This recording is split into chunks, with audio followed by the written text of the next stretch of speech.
The third victim, Elizabeth Stride, was born as Elizabeth Gustafsdotter in Sweden on the 27th of November, 1842. In 1866, she emigrated to England, arriving in London on the 7th of February that year. 3 years later, on March 7th, 1869, she married a man, John Thomas Stride, at the church at St. Giles in the Field, Holborn, and the newlyweds moved to the East End of London, where they opened a coffee shop in Crisp Street, Poplar.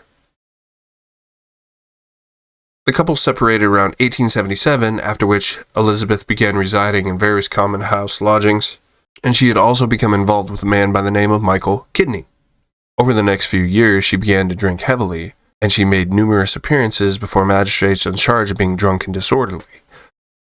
For the 6 years prior to her death, she had resided on and off in common lodging house at the 32 Flower and Dean Street in Spitalfield. After a long absence, she had returned to the lodging house on the Tuesday before her death. On Saturday, September 29, 1888, she had spent the afternoon cleaning 2 rooms at the lodging house, for which we was paid 6 pence by the duty keeper, and by 6:30 p.m. she was enjoying a drink in the Queen's Head pub at the junction of Fashion Street and Commercial Street. Returning to the lodging house, she dressed ready for a night out, and at 7:30, she left the lodging house.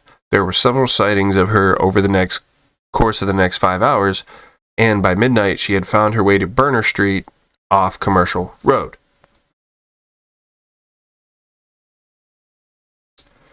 At 12:45 a.m. on the 30th of September, a man named Israel Schwartz saw her being attacked by a man in the gate of Burger Street, known as Dudefeld's Yard. Schwartz, however, thought he was witnessing a domestic argument, and he had crossed the road to avoid getting dragged into the quarrel.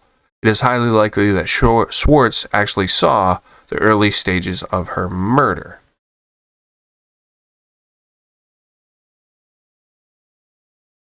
At 1 a.m., Louis Deemschultz, the steward of the club that sided on the Dudefield Yard, came down to Burger Street with his pony and costermonger's barrow and turned into the open gates of Dudefield's Yard. Immediately he did so, the pony shied and pulled left. Dame Schmertz looked into the darkness, and he saw a dark form on the ground. He tried to lift it with his whip, but he couldn't. So he jumped down and struck a match, and it was wet and windy, and the match flickered just for a few seconds, but it was sufficient time for Deemschultz to see that it was a woman lying on the ground.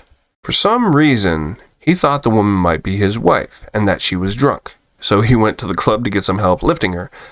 However, he found his wife in the kitchen, and so, taking a candle, he and several other members went out into the yard, and by candle's light, they were able to see a pool gathering beneath the woman.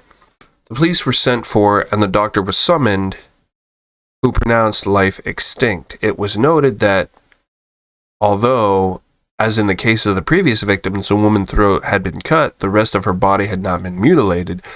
This led the police to deduce that Deemschultz had interrupted the killer when he turned into Dudefield's Yard. The body was removed to the nearest mortuary, which still stands, albeit in ruins, in the nearby churchyard, St. George in the East, and here she was identified as Elizabeth Stride. Now, Elizabeth Stride was laid to rest in East London Cemetery, Plaistow, on Saturday, October 6, 1888, and her interment was given a little attention by the press. However, on the night of her burial, a lady went to the police station in Cardiff and made the bizarre claim that she had spoken with the spirit of Elizabeth Stride in the course of a seance, and the victim had identified her murderer.